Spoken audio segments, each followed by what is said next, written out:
जय श्री राम भक्तजनों। कल जैसे कि मैंने विष्णु पुराण समाप्त करा और आज 29 अप्रैल 2024 तारीख है। आज मैं ब्रह्मा पुराण शुरू कर रहा हूँ। मैं विश्व कल्याण के लिए कर रहा हूँ। सभी की मनोकामना पूर्ण हो। जो इसे सुनेगा आपको ज्ञान की प्राप्ति होगी, प्लस आपकी मनोवांछित मनोकामना पूर्ण होगी। यह ब्रह्मा पुराण ये पहला पुराण है। जय श्री राम। अब शुरू करते हैं।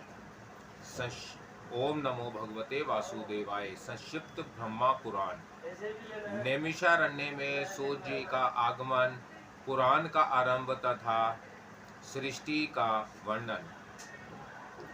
पूर्व काल की बात है। परम पुण्यमय पवित्र नैमिषारण्य क्षेत्र बड़ा मनोहर जान पड़ता था। वहाँ बहुत से मुनि एकत्रित हुए थे। भांति भांति के पुष्प उस स्थान की शोभा बढ़ा रहे थे। पीपल, परिजात, चंदन, आगर, गुलाब तथा चंपा आदि अन्य बहुत से वृक्ष उसकी शोभा वृद्धि में सहायक हो रहे थे।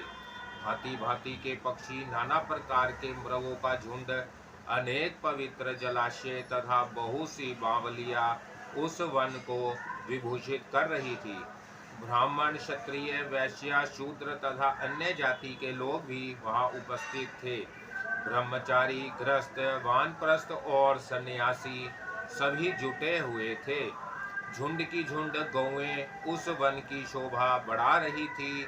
नैमिषारण्यवासी मुनियों का द्वादश वार्षिक 12 वर्षों तक चालू रहने वाला यज्ञ आरंभ था। जौ, गेहूं, चना, उड़द, मूंग और तिल आदि पवित्र अत्रों से यज्ञ मंडप सुशोभित था। वहां होम कुंड में अग्नि देव प्रज्वलित थे और आहुतियां डाली जा रही थी। उस महायज्ञ में सम्मिलित होने के लिए बहुत से मुनि और ब्राह्मण अन्य स्थानों से आए। स्थानीय महर्षियों ने उन सब का यथा योग्य सत्कार किया। ऋषि तवज्जो सहित वह सब लोग जब आराम से बैठ गए, तब परम बुद्धिमान लोमहर्षण सूत जी वहां पधारे। उन्हें देखकर मुनिवरों को बड़ी प्रसन्नता हुई। उन सब ने उनका यथावत सत्कार किया। सूत जी भी उनके प्रति आदर का भाव प्रकट करके एक श्रेष्ठ आसन पर विराजमान हुए। उस समय सब ब्राह्मण सूत जी के साथ वार्तालाप करने लगे। बातचीत के अंत में सबने व्यास शिष्य लोमहर्षण जी से अपना संदेश पूछा। मुनि बोले, साधु शिरोमणे, आप पुराण, तंत्र, छहों शास्त्र, इतिहास तथा देवताओं और दैत्यों के जन्म, करण एवं चरित्र सब जानते हैं। वेद शास्त्र, पुराण, महाभारत तथा मोक्ष शास्त्र में कोई भी बात ऐसी नहीं है जो आपको ज्ञात ना हो। महामते आप सर्वज्ञ हैं, अतः हम आपसे कुछ प्रश्नों का उत्तर सुनना चाहते हैं। बताइए, यह समस्त जगत कैसे उत्पन्न हुआ? भविष्य में इसकी क्या दशा होगी? स्थावर जंगम रूप संसार सृष्टि से पहले कहाँ लीन था और फिर कहाँ लीन होगा? लोमहर्षण जी ने कहा, जो निर्विकार, शुद्ध, नित्य परमात्मा, सदा एक रूप और सर्व विजय है, उन भगवान विष्णु को नमस्कार है। जो ब्रह्मा, विष्णु और शिव रूप से जगत की उत्पत्ति, पालन तथा संहार करने वाला है, जो भक्तों को संसार सागर से तारने वाला है, उन भगवान को प्रणाम है। जो एक होकर भी अनेक रूप धारण करते हैं, स्थूल और सूक्ष्म सब जिनके ही स्वरूप हैं, जो अव्यक्त और व्यक्त रूप तथा मोक्ष के हेतु हैं, उन भगवान विष्णु को नमस्कार है। जो जगत की उत्पत्ति, पालन और संहार करने वाले हैं, जरा और मृत्यु जिनका स्पर्श नहीं करती, जो सबके मूल कारण है, उन परमात्मा विष्णु को नमस्कार है। जो इस विश्व के आधार है, अत्यंत सूक्ष्म में भी सूक्ष्म है, सब प्राणियों के भीतर विराजमान है, क्षर और अक्षर पुरुष से उत्तम तथा अविनाशी हैं, उन भगवान विष्णु को प्रणाम करता हूँ, जो वास्तव में अत्यंत निर्मल ज्ञान स्वरूप है, किंतु अज्ञानवश नाना पदार्थों के रूप में प्रतीत हो रहे हैं, जो विश्व की सृष्टि और पालन में समर्थ एवं उसका संहार करने वाले हैं, सर्वज्ञ हैं, जगत के अधीश्वर हैं, जिनके जन्म और विनाश नहीं होते, जो अवयव आदि अत्यंत सूक्ष्म तथा विशेश्वर है, उन श्री हरि को तथा ब्रह्मा आदि देवताओं को मैं प्रणाम करता हूँ। तत्पश्चात इतिहास पुराणों के ज्ञाता, वेद वेदांगों के पारंगत विधान, संपूर्ण शास्त्रों के तत्वज्ञ पराशर नंदन भगवान व्यास को, जो मेरे गुरुदेव हैं, प्रणाम करके मैं वेद के तुल्य माननीय पुराण का वर्णन करूंगा। पूर्व काल में दक्ष आदि श्रेष्ठ मुनियों के पूछने पर कमल योनि भगवान ब्रह्मा जी ने जो सुनाई थी, वही पाप नाशिनी कथा मैं इस समय कहूँगा। मेरी वह कथा बहुत ही विचित्र और अनेक अर्थों वाली होगी। उसमें श्रुतियों के अर्थ का विस्तार होगा। जो इस कथा को सदा अपने हृदय में धारण करेगा अथवा निरंतर सुनेगा, वह अपनी वंश परंपरा को कायम रखते हुए स्वर्ग लोक में प्रतिष्ठित होगा।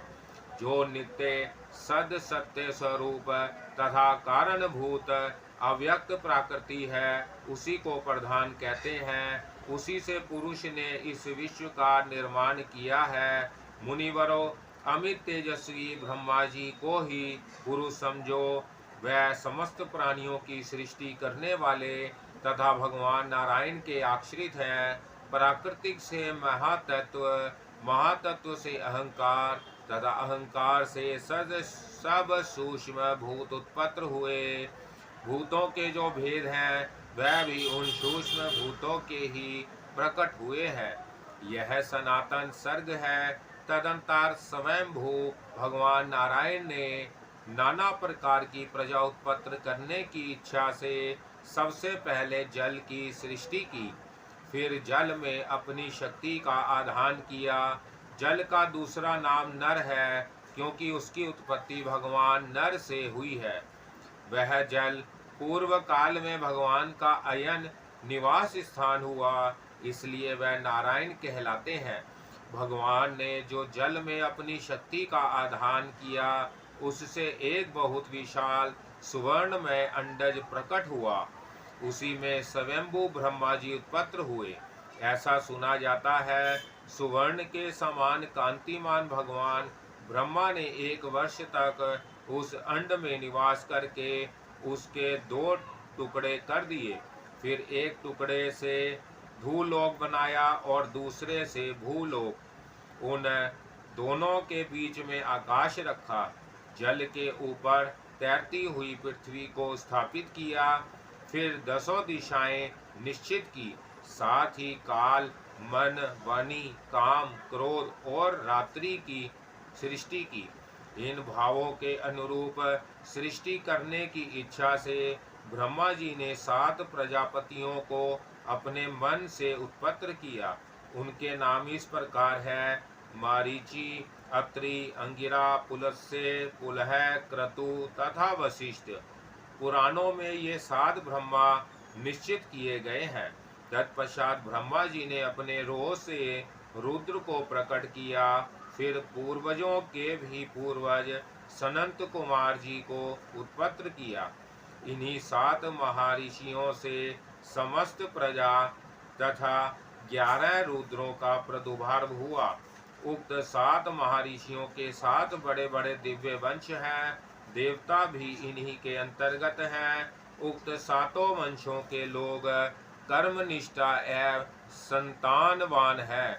उन वंशों को बड़े बड़े ऋषियों ने सुशोभित किया है। इसके बाद ब्रह्मा जी ने विद्युत, व्रज, मेघ, रोहित, इंद्रधनुष, पक्षी तथा मेघों की सृष्टि की। फिर यज्ञों की सिद्धि के लिए उन्होंने ऋग्वेद, यजुर्वेद तथा सामवेद प्रकट किए। तदंतर साध्य देवताओं की उत्पत्ति बताई जाती है। छोटे बड़े सभी भूत भगवान ब्रह्मा के अंगों से उत्पन्न हुए हैं। इस प्रकार प्रजा की सृष्टि करते रहने पर भी जब प्रजा की सृष्टि नहीं हुई, तब प्रजापति अपने शरीर के दो भाग करके आधे से पुरुष और आधे से स्त्री हो गए। पुरुष का नाम मनु हुआ, उन्हीं के नाम पर मनवंतर काल माना गया है। स्त्री अयोनिजा शतरूपा थी, जो मनु को पत्नी रूप से प्रकट प्राप्त हुई। उसने 10,000 वर्षों तक अत्यंत दुष्कर तपस्या करके परम तेजस्वी पुरुष को पति रूप में प्राप्त किया। वह ही पुरुष स्वयंभू मनु कहे गए हैं। वे राज पुरुष भी उन्हीं का नाम है। उनका मनवंतर काल 71 चतुर्युगी का बताया जाता है। शतरूपा ने वेराज पुरुष के अंश से वीर प्रिय व्रत और उतानपाद नामक पुत्र उत्पन्न किए। वीर से काम्य नामक श्रेष्ठ कन्या उत्पन्न हुई, जो कर्दम प्रजापति की धर्म पत्नी हुई। काम्य से गर्भ से 4 पुत्र हुए, सम्राट, कुक्षी, विराट और प्रभु। प्रजापति अत्रि से राजा उतानपाद को गोद ले लिया। प्रजापति उतानपाद ने अपनी पत्नी सुनरता के गर्भ से ध्रुव, कीर्तिमान, आयुष्मान तथा वसु ये 4 पुत्र उत्पन्न किए। ध्रुव से उनकी पत्नी शंभु ने सृष्टि और भव्य इन 2 पुत्रों को जन्म दिया। सृष्टि के उसकी पत्नी सुछाया के गर्भ से रिपु, रिपुंजय, वीर, व्रकल और व्रकतेजा ये 5 पुत्र उत्पन्न हुए। रिपु से बृहति ने चशु नाम के तेजस्वी पुत्र को जन्म दिया। चशु के उनकी पत्नी पुष्कारनी से, जो महात्मा प्रजापति वीरन की कन्या थी, चशुष मनु उत्पन्न हुए। चशुष मनु से वेराज प्रजापति की कन्या नडवला के गर्भ से 10 महाबली पुत्र हुए, जिनके नाम इस प्रकार है: कुत्स, पुरु, शतधूमन, तपस्वी, सत्यवाक, कवि, अग्निष्टुप, अतिरात्र, सुधूमन तथा अभिमन्यु। पुरु से अग्रजी ने अंग, सुमना, स्वाति, क्रतु, अंगिरा तथा मय ये 6 पुत्र उत्पन्न किए। अंग से सुनीता ने वैन नामक एक पुत्र पैदा किया। वैन के अत्याचार से ऋषियों को बड़ा क्रोध हुआ, अतः प्रजाजनों की रक्षा के लिए उन्होंने उसके दाहिने हाथ का मंथन किया। उससे महाराज पृथु प्रकट हुए। उन्हें देखकर मुनियों ने कहा, महातेजस्वी नरेश प्रजा को प्रसत्र रखेंगे तथा महान यश के भागी होंगे। वैन कुमार पृथु धनुष और कवच धारण किए अग्नि के समान तेजस्वी रूप में प्रकट हुए थे। उन्होंने इस पृथ्वी का पालन किया। राजसूय यज्ञ के लिए अभिषिक्त होने वाले राजाओं में वह सर्वप्रथम थे। उनसे ही स्तुति गान में निपुण सूत और मगध प्रकट हुए। उन्होंने इस पृथ्वी से सब प्रकार के अनाज दुहे थे। प्रजा की जीविका चले, इसी उद्देश्य से उन्होंने देवताओं, ऋषियों, पितरों, दानवों, गंधर्वों तथा अप्सराओं आदि के साथ पृथ्वी का दोहन किया था। बोलो सीताराम भगवान की जय। ब्रह्मा पुराण की जय। जय श्री राम। ब्रह्मा पुराण की जय। राजा पृथु का चरित्र। मुनियों ने कहा, लोमहर्षण जी, पृथु के जन्म की कथा विस्तार पूर्वक कहिए। उन महात्मा ने इस पृथ्वी का किस प्रकार दोहन किया था। लोमहर्षण जी बोले, द्विजवरो, मैं वैन कुमार पृथु की कथा विस्तार के साथ सुनाता हूँ। आप लोग एकाग्रचित होकर सुने। ब्राह्मणों, जो पवित्र नहीं रहता, जिसका हृदय खोटा है, जो अपने शासन में नहीं है, जो व्रत का पालन नहीं करता तथा जो कृतंद और अहितकारी है, ऐसे पुरुष को मैं यह प्रसन्न नहीं सुना सकता। यह स्वर्ग देने वाला, यश और आयु की वृद्धि करने वाला, परम धन्य वेदों के तुल्य माननीय तथा गूढ़ रहस्य है। ऋषियों ने जैसा कहा है वह सब मैं ज्यों का त्यों सुना रहा हूँ। सुनो, जो प्रतिदिन ब्राह्मणों को नमस्कार करके वैन कुमार पृथु के चरित्र का विस्तार पूर्वक कीर्तन करता है, उसे अमुक कर्म मैंने किया और अमुक नहीं किया इस बात का शोक नहीं होता। पूर्व काल की बात है, अत्रि कुल में उत्पन्न प्रजापति अंग बड़े धर्मात्मा और धर्म के रक्षक थे। वह अत्रि के समान ही तेजस्वी थे। उनका पुत्र वैन था जो धर्म के तत्व को बिल्कुल नहीं समझता था। उसका जन्म मृत्यु कन्या सुनीता के गर्भ से हुआ था। अपने नाना के स्वभाव दोष के कारण वह धर्म को पीछे रखकर काम और लोभ में प्रवृत्त हो गया। उसने धर्म की मर्यादा भंग कर दी और वैदिक धर्मों का उल्लंघन करके वह अधर्म में तत्पर हो गया। विनाश काल उपस्थित होने के कारण उसने यह क्रूर प्रतिज्ञा कर ली थी कि किसी को यज्ञ और होम नहीं करने दिया जाएगा। यजन करने योग्य यज्ञ करने वाला तथा यज्ञ भी मैं ही हूँ। मेरे ही लिए यज्ञ करना चाहिए, मेरे ही उद्देश्य से हवन होना चाहिए।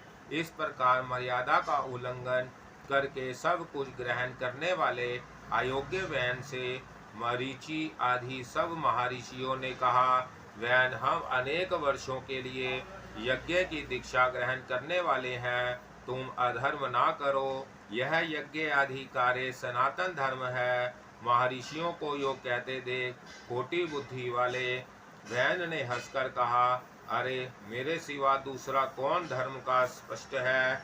मैं किसकी बात सुनूं? विधा पराक्रम तपस्या और असत्य के द्वारा मेरी समानता करने वाला इस भूतल पर कौन है? मैं ही संपूर्ण प्राणियों की और विशेषतः सब धर्मों की उत्पत्ति का कारण हूँ। तुम सब लोग मूर्ख और अचेत हो, इसलिए मुझे नहीं जानते। यदि मैं चाहूँ तो इस पृथ्वी को भस्म कर दूं, जल में बहा दूं या भूलोक तथा धूलोक को भी रुद्ध डालूं। इसमें तनिक भी अन्यथा विचार करने की आवश्यकता नहीं है। जब महर्षि गण वैन को मोह और अहंकार से किसी तरह हट ना सके तब उन्हें बड़ा क्रोध हुआ। उन महात्माओं ने महाबली वैन को पकड़कर बांध लिया। उस समय वह बहुत उछल कूद मचा रहा था। महर्षि कुपित तो थे ही, वैन की बाई जंघा का मंथन करने लगे। इससे एक काले रंग का पुरुष उत्पन्न हुआ जो बहुत ही नाटा था। वह भयभीत हो हाथ जोड़कर खड़ा हो गया। उसे व्याकुल देख और अत्रि ने कहा, निषिद्ध, इससे वह निषाद वंश का प्रवर्तक हुआ और वैन के पाप से उत्पन्न हुए धीवरों की सृष्टि करने लगा। तत्पश्चात महात्माओं ने पुनः अरणी की भांति वैन की दाहिनी भुजा का मंथन किया। उससे अग्नि के समान तेजस्वी पृथु का प्रादुर्भाव हुआ। वह भयानक टंकार करने वाले आज गव नामक धनुष, दिव्य बाण तथा राक्षर्थ कवच धारण किए प्रकट हुए थे। उनके उत्पन्न होने पर समस्त प्राणी बड़े प्रसन्न हुए और सब ओर से वहां एकत्रित होने लगे। वैन स्वर्गगामी हुआ। महात्मा पृथु जैसे सतपुत्र ने उत्पन्न होकर वैन को पुम नामक नरक से छुड़ा दिया। उनका अभिषेक करने के लिए समुद्र और सभी नदियां रत्न एवं जल लेकर स्वयं ही उपस्थित हुई। अंगिरस देवताओं के साथ भगवान ब्रह्मा जी तथा समस्त चराचर भूतों ने वहां आकर राजा पृथु का राज्याभिषेक किया। उन महाराज ने सभी प्रजा का मनोरंजन किया। उनके पिता ने प्रजा को बहुत दुखी किया, किंतु पृथु ने उन सब को प्रसन्न कर लिया।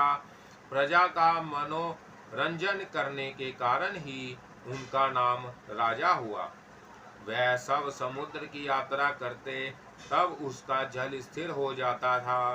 पर्वत उन्हें जाने के लिए मार्ग दे देते थे और उनके रथ की ध्वजा बड़ी भंग नहीं हुई।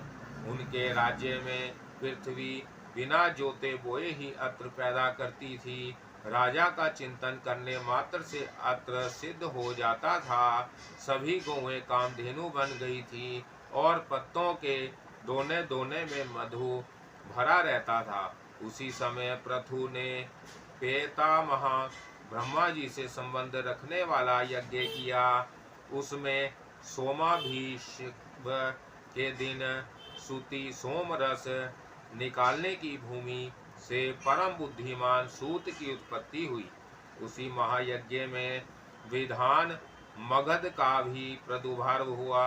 उन दोनों को महर्षियों ने पृथु की स्तुति करने के लिए बुलाया और कहा, तुम लोग इन महाराज की स्तुति करो, यह कार्य तुम्हारे अनुरूप है और ये महाराज भी इसके योग्य पात्र है। यह सुनकर सूत और मगध ने उन महर्षियों से कहा, हम अपने कर्मों से देवताओं तथा ऋषियों को प्रसन्न करते हैं। इन महाराज का नाम, कर्म, लक्षण और यश कुछ भी हमें ज्ञात नहीं है, जिससे इन तेजस्वी नरेश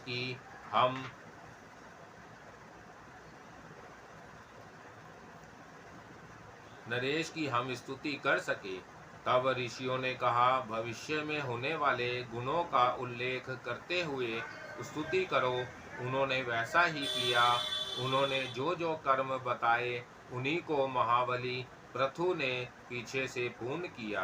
तभी से लोक में सूत, मगध और वंदी जनों के द्वारा आशीर्वाद दिलाने की परिपाटी चल पड़ी।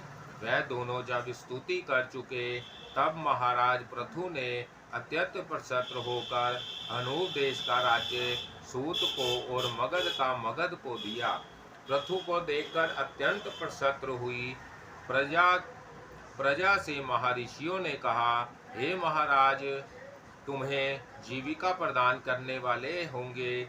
यह सुनकर सारी प्रजा महात्मा राजा पृथु की ओर दौड़ी और बोली, आप हमारे लिए जीविका का प्रबंध कर दें। जब प्रजाओं ने उन्हें इस प्रकार घेरा तब वह उनका हित करने की इच्छा से धनुष बाण हाथ में ले पृथ्वी की ओर दौड़े। पृथ्वी उनके भय से थर्रा उठी और गौ का रूप धारण करके भागी। तब पृथु ने धनुष लेकर भागती हुई पृथ्वी का पीछा किया। पृथ्वी उनके भय से ब्रह्मलोक आदि अनेक लोकों में गई, किंतु सब जगह उसने धनुष लिए हुए पृथु को अपने आगे ही देखा। अग्नि के समान प्रज्वलित तीखे बाणों के कारण उनका तेज और भी उदीप्त दिखाई देता था। वह महान योगी महात्मा देवताओं के लिए भी दुर्दर्श प्रतीत होते थे।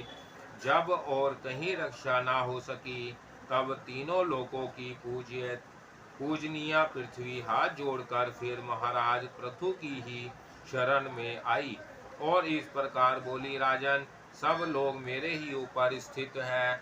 मैं ही इस जगता को धारण करती हूँ। यदि मेरा नाश हो जाए तो समस्त प्रजा नष्ट हो जाएगी। इस बात को अच्छी तरह समझ लेना। भूपाल, यदि तुम प्रजा का कल्याण चाहते हो तो मेरा वध ना करो। मैं जो बात कहती हूँ उसे सुनो। ठीक उपाय से आरंभ किए हुए सब कार्य सिद्ध होते हैं। तुम उस उपाय पर ही दृष्टिपात करो जिससे इस प्रजा को जीवित रख सकोगे। मेरी हत्या करके भी तुम प्रजा के पालन पोषण में समर्थ ना होगे। महामते, तुम क्रोध त्याग दो, मैं तुम्हारे अनुकूल हो जाऊंगी। तिर्यक योनि में भी स्त्री को अवध्य बताया गया है। यदि यह बात सत्य है तो तुम्हें धर्म का त्याग नहीं करना चाहिए। पृथु ने कहा, भद्रे, जो अपने या पराये किसी एक के लिए बहुत से प्राणियों का वध करता है उसे अनंत पातक लगता है, परंतु जिस अशुभ व्यक्ति का वध करने पर बहुत से लोग सुखी हो उसके मरने से पातक या उपपातक कुछ नहीं लगता। अतः वसुंधरे, मैं प्रजा का कल्याण करने के लिए तुम्हारा वध करूंगा। यदि मेरे कहने से आज संसार का कल्याण नहीं करोगी तो अपने बाण से तुम्हारा नाश कर दूंगा और अपने को ही पृथ्वी रूप में प्रकट करके स्वयं ही प्रजा को धारण करूंगा। इसलिए तुम मेरी आज्ञा मानकर समस्त प्रजा की जीवन रक्षा करो, क्योंकि तुम सबके धारण में समर्थ हो, इस समय मेरी पुत्री बन जाओ, तभी मैं इस भयंकर बाण को जो तुम्हारे वध के लिए उदत है रोकूंगा। पृथ्वी बोली, निवीर, निसंदेह मैं यह सब कुछ करूंगी। मेरे लिए कोई बछड़ा देखो जिसके प्रति स्नेह युक्त होकर मैं दूध दे सकूं। धर्मात्माओं में श्रेष्ठ भूपाल, तुम मुझे सब और बराबर कर दो, जिससे मेरा दूध सब और बह सके। तब राजा पृथु ने अपने धनुष की नोक से लाखों पर्वतों को उखाड़ा और उन्हें एक स्थान पर एकत्रित किया। इससे पर्वत बढ़ गए। इससे पहले की सृष्टि में भूमि समतल न होने के कारण पुरों अथवा ग्रामों का कोई सीमाबद्ध विभाग नहीं हो सका था। उस समय अत्र गौरक्षा, खेती और व्यापार भी नहीं होते थे। यह सब तो वैन कुमार पृथु के समय से ही आरंभ हुआ है। भूमि का जो जो भाग समतल था, वहीं वहीं पर समस्त प्रजा ने निवास करना पसंद किया। उस समय तक प्रजा का आहार केवल फल मूल ही था, और वह भी बड़ी कठिनाई से मिलता था। राजा पृथु ने स्वयंभू मनु को बछड़ा बनाकर अपने हाथ में ही पृथ्वी को दुहा। उन प्रतापी नरेश ने पृथ्वी से सब प्रकार के अंतरों का दोहन किया। उसी अत्र से आज भी सब प्रजा जीवित धारण करती है। उस समय ऋषि, देवता, पितर, नाग, दैत्य, यक्ष, पुण्यजन, गंधर्व, पर्वत और वृक्ष सब ने पृथ्वी को दुहा। उनके दूध, बछड़ा, पात्र और दुहने वाला, यह सभी पृथक पृथक थे। ऋषियों के चंद्रमा बछड़ा बने। बृहस्पति ने दुहने का काम किया। तपोमय ब्रह्मा उनका दूध था और वेद ही उनके पात्र थे। देवताओं ने सुवर्णमय पात्र लेकर पुष्टि कारक दूध दुहा। उनके लिए इंद्र बछड़ा बने और भगवान सूर्य ने दुहने का काम किया। पितरों का चांदी का पात्र था। प्रतापी यम बछड़ा बने। अंत तक ने दूध दुहा। उनके दूध को सवधा नाम दिया गया है। नागों ने तक्षक को बछड़ा बनाया। तुम्बी का पात्र रखा। एरावत नाम से दुहने का काम लिया और विश्व रूपी दूध का दोहन किया। असुरों में मधु दुहने वाला बना। उसने मायामय दूध दुहा। उस समय विरोचन बछड़ा बना था और लोह के पात्र में दूध दुहा गया था। यक्षों का कच्चा पात्र था। कुबेर बछड़ा बने थे।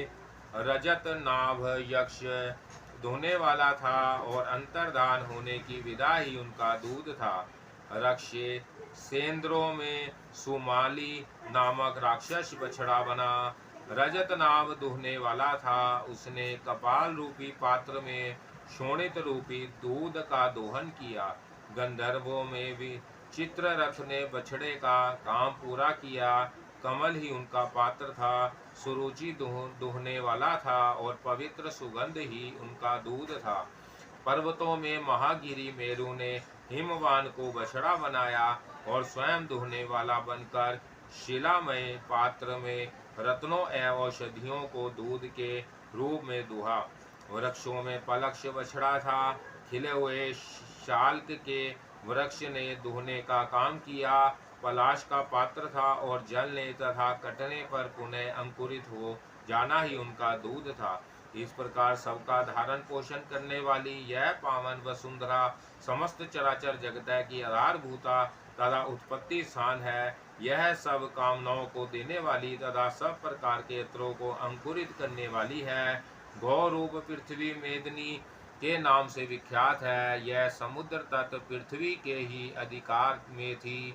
मधु और कैटव के मैद से व्याप्त होने के कारण यह मेदिनी कहलाती है। फिर राजा पृथु की आज्ञा के अनुसार भूदेवी उनकी पुत्री बन गई, इसलिए इसे पृथ्वी भी कहते हैं। पृथु ने इस पृथ्वी का विभाग और शोधन किया, जिससे यह अत्र की खान और समृद्धिशालिनी बन गई। गांवों और नगरों के कारण इसकी बड़ी शोभा होने लगी। वैन कुमार महाराज पृथु का ऐसा ही प्रभाव था। इसमें संदेह नहीं कि वह समस्त प्राणियों के पूजनीय और वंदनीय है। वेद वेदांतों के पारंगत विद्वान ब्राह्मणों को भी महाराज पृथु की भी वंदना करनी चाहिए, क्योंकि वह सनातन ब्रह्मयोनि है। राज्य की इच्छा रखने वाले राजाओं के लिए भी परम प्रतापी महाराज पृथु की वंदनीय है। युद्ध में विजय की कामना करने वाले पराक्रमी योद्धाओं को भी उन्हें मस्तक झुकाना चाहिए, क्योंकि योद्धाओं में वह अग्रगण्य थे। जो सैनिक राजा पृथु का नाम लेकर संग्राम में जाता है, वह भयंकर संग्राम से भी सकुशल लौटता है और यशस्वी होता है। वैश्यव्रती करने वाले धनी वैश्यों को भी चाहिए कि वह महाराज पृथु को नमस्कार करें, क्योंकि राजा पृथु सबके व्रतिदाता और परम यशस्वी थे। इस संसार में परम कल्याण की इच्छा रखने वाले तथा तीनों वर्णों की सेवा में लगे रहने वाले पवित्र शूद्रों के लिए भी राजा पृथु ही वंदनीय है। इस प्रकार जहाँ पृथ्वी को दुहने के लिए जो विशेष विशेष बछड़े दुहने वाले दूध तथा पात्र कलुषित किए गए थे, उन सब का मैंने वर्णन किया।